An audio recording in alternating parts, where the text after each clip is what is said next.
ഈ വിജയമെന്ന് പറയുന്നത് പാലക്കാട് അത്യധ്വാനം ചെയ്ത കേരളത്തിലെ വിവിധ പ്രദേശങ്ങളിൽ നിന്നുള്ള UDF-ന്റെ കർമ്മോജ്വലരായ പ്രവർത്തകരുടെ വിജയമാണ്. ഞാനതിൽ എൻ്റേതായിട്ടൊരു ഭാഗതയും ചെറിയ ഭാഗതയും നിർവഹിച്ചു എന്നേ ഉള്ളൂ. തീർച്ചയായിട്ടും രാഹുൽ വിജയം അർഹിച്ചിരുന്ന സ്ഥാനാർത്ഥി തന്നെയാണ്. അദ്ദേഹമല്ലാതെ മറ്റാർക്കാണ് അവിടെ വിജയിക്കാൻ യോഗ്യതയുണ്ടായിരുന്നത്?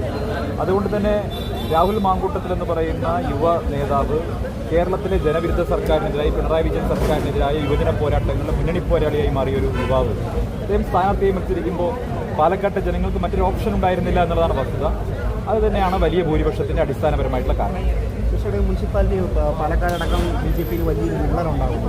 രംഗത്തിൽ ഇത് വലിയ തോതിൽ BJP വിശ്വാസം അവരുടെ ആശയാഭിലാഷങ്ങളെ പ്രതിനിധീകരിക്കാത്ത ആളുകളെ സ്ഥാനാർത്ഥികളാക്കിയ ഏതൊരു രാഷ്ട്രീയ പ്രസ്ഥാനത്തിനും സ്വാഭാവികമായിട്ട് തിരിച്ചടികൾ ഉണ്ടാകും. അത് ചരിത്രത്തിൽ എത്രയോ തവണ ഉണ്ടായിട്ടുള്ളതാണ്. BJP അവിടെ